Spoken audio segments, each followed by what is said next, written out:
Gulbarga north की कांग्रेस उम्मीदवार व सिटिंग एमएलए कनीज फातिमा के ताल्लुक से उनके हामी एक नारा लगाते हैं।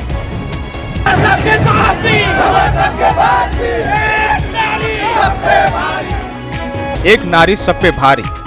कांग्रेस कारकुनों के इस नारे का पोस्टमार्टम करने की कोशिश करते हैं और ये जानने की कोशिश करते हैं कि इस नारे में कितना दम है। क्या वाकई कनीज फातिमा सब पे भारी है? क्या वाकई कनीज फातिमा ने गुज़िश्ता 5 वर्षों में ऐसे कारनामे अंजाम दिए हैं जिसको के कहा जाए कि वो भारी हैं?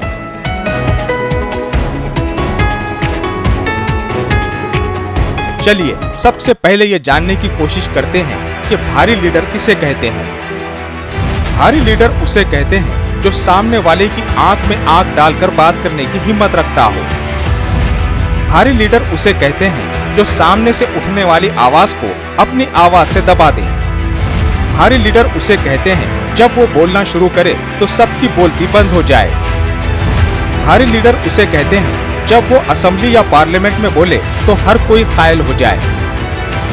भारी लीडर उसे कहते हैं जब वो खिताब करे तो मजमे पर सन्नाटा तारी हो जाए। भारी लीडर उसे कहते हैं जो कायदे कवानीन और रूल्स रेगुलेशन से वाकिफ हो। भारी लीडर उसे कहते हैं जो किसी पर मुनहसिर ना हो, किसी पर डिपेंड ना हो। भारी लीडर उसे कहते हैं जो अपने फैसले लेने के लिए आजाद हो, किसी और की जानिब ना देखे। भारी लीडर उसे कहते हैं जो डिस्ट्रिक्ट एडमिनिस्ट्रेशन पर अपनी गिरफ्त रखता हो। भारी लीडर उसे कहते हैं जो अपने हल्के के मसाइल अपने दम पर हल करने का दमखम रखता हो। भारी लीडर उसे कहते हैं जिसके नाम का खौफ गवर्नमेंट ऑफिशियल्स में हो। भारी लीडर उसे कहते हैं जिसके एक फोन कॉल पर बड़े से बड़ा ऑफिसर काम पूरा कर दे। भारी लीडर उसे कहते हैं जो दलाइल के साथ बात करे तो सबकी छुट्टी हो जाए। भारी लीडर उसे कहते हैं जिसे उसका सख्त तरीन दुश्मन भी उसकी सलाहियतों को तस्लीम करे। इन तमाम खूबियों में से मोहतरमा कनीज फातिमा साहिबा के पास एक भी खूबी नजर नहीं आती जिससे यह कहा जाए कि वो भारी लीडर हैं। एक नारी सब पे भारी बोलने वाले अंधभक्त ये बताएं कि अभी जितनी खूबियां एक भारी लीडर की बताई गई हैं, इसमें मोहतरमा कनीज फातिमा कितनी खूबियों की मालिक हैं।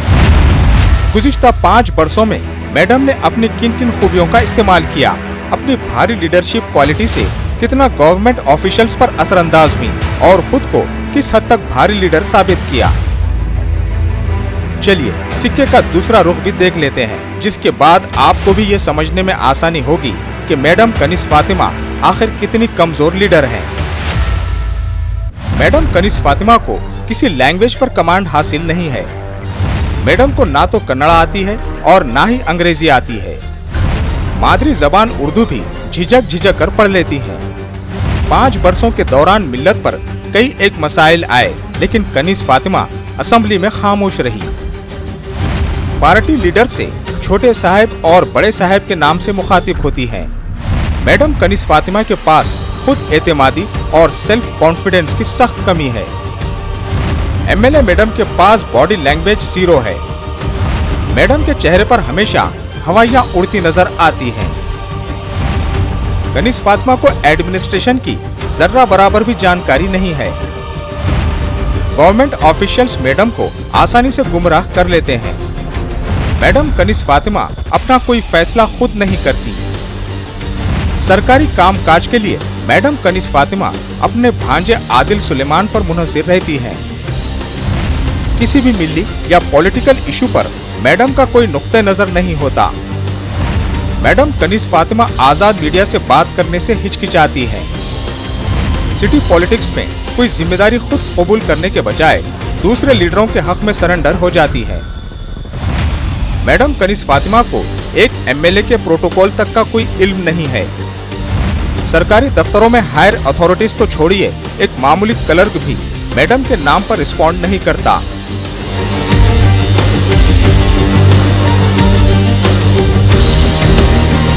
अब अंधभक्त बताएं, इतनी सारी खामियों के बावजूद मैडम कनीज फातिमा को कैसे एक नारी सब पे भारी कहा जा सकता है।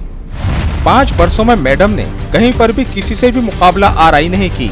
जहां मैडम को मुकाबला करना चाहिए था, वहां पर मैडम ने राह फरार इख्तियार की। क्या अनुभक्त ये बता सकते हैं कि मैडम कनिज़ फातिमा ने अपने आप को मनवाने, अपनी लीडरशिप को मनवाने के लिए गुज़िश्ता 5 वर्षों में कोई काम किया हो? अब तो अवाम ही फैसला करेगी कि मोहतरमा कनिज़ फातिमा साहिबा भारी नारी है या फिर कमजोर खिलाड़ी है। ब्यूरो रिपोर्ट, मिल्लत मीडिया, गुलबर्गा।